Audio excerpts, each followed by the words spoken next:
Hey guys, welcome back to the channel. I'm Paul, and today's video we're going to look at 7 free Foxbody mods that you can do yourself.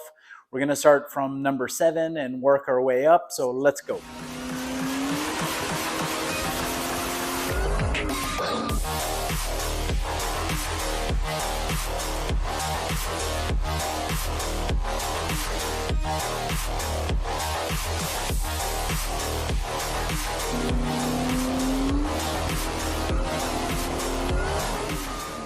All right, we're going to start off nice and simple with an old school mod, and that's number 7 on the list, removing the stock air silencer. It's a great little mod. It's going to allow a little bit more air to get pushed into the air box. You're going to pick up a few horsepower, and you're going to drop a couple of pounds. So there's 3 nuts holding it on the inner fender. Once you remove those nuts, the air silencer basically drops in between the fender well. Number 6 on the list, and sometimes overlooked, is cleaning your mass air, IEC, EGR. These are all important sensors to keep your Foxbody running smoothly.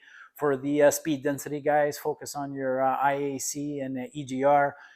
You'd be surprised how much carbon buildup in that EGR, and that will cause it to stick and hence contribute to the surge idle issues.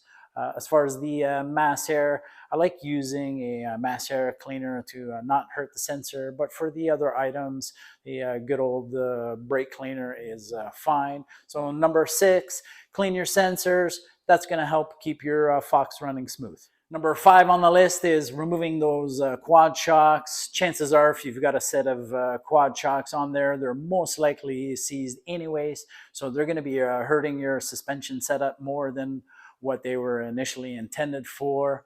I've personally never ran quad shocks. I've never noticed a difference. It's actually one of the first things I do when I get a Foxbody is I ditch them. This way, you don't have to worry about, putting in a bigger tire and it rubbing or having to flip the quad shock to make space. And the other little advantage to removing the quad shock is you're going to save some weight, as they weigh 7 pounds with the hardware. Number 4 on the list is turning your stock shifter into a solid mount setup. The stock shifter is very sloppy with the rubber bushing housing, and the rubber is normally all torn up and worn down by now anyway. So remove all that rubber stuff, and with simply using some washers, nuts, and bolts, you're going to create a nice solid mount. It's very simple to do.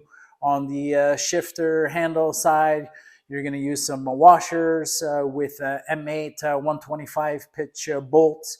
Those are going to screw directly into the shifter base. And then on the shifter base side, you're going to use some flange nuts. You're going to squeeze all that together nice and tight, and that'll give you a really solid mount with no play, and you'll be very happy with it. Number 3 on the list is another great free mod, and that's trimming your own springs. Obviously, you can lower your car and not have to spend the money on the lowering springs. It is a little bit more time-consuming and complicated, so just if you don't have that experience, I would ask a friend to come and help you out. Doing the rears is no big deal, very simple to do. The fronts are a little bit more complicated and, of course, a lot more dangerous. That spring is under some big load there, and if it pops on you, it can seriously hurt you. So be very, very careful in that regard. Other than that, it's pretty simple to do. I've trimmed numerous stock springs, lowering springs. In this video here, you can see I'm trimming one coil off of a lowering spring using a hand grinder. If you've never trimmed a spring before, I would suggest putting the spring in a vise so it's held for you. And my final little tip for this mod is I don't use any of the stock ISOs. Instead, I use heater hose, as you can see in this pic here. It will lower the car a little bit more and have the same effect as the stock ISO, removing the NVH. Number 2 on the list is another great free mod, and it ties in nicely with number 1 coming up, and that's bumping your timing. The base timing of these Fox bodies are normally set between 10 and 12 degrees, but they do respond really well to a few more degrees being added in. So get some good fuel in the tank, 93, 94 octane, and then start adjusting your timing slowly.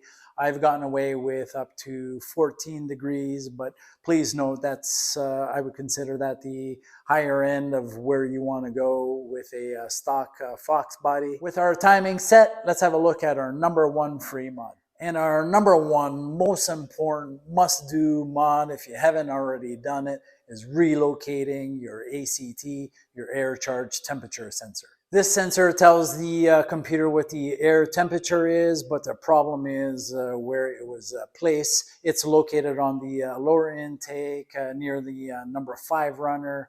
And basically what happens is that sensor gets quickly heat soaked. It sends that signal to the computer, which thinks the motor's hot, and it's going to try to protect itself. So it'll start to pull some timing, and ultimately that affects performance. For the SN95s, Ford corrected this issue by removing the sensor from the lower intake manifold and mounting it on the air box housing tubing area, as you can see in this pic. That obviously makes a lot more sense. It's cooler over there, so therefore it's going to provide a more accurate air temperature read. So for us Foxbody guys, we want to replicate that setup and mount our ACT on our intake pipe. So you want to place it somewhere after your mass air and just before your throttle body, and it's going to work perfect for you. All right, I hope you guys enjoyed the video. Those are my top 7 free mods. If you do any of them, do the ACT relocate. That's so important. I can't emphasize that enough. Aside from that, you guys know what to do. Give the video a like, drop in a comment, smash that subscribe button. You know we appreciate you watching our videos, and we'll see you again here on Paul the Fox.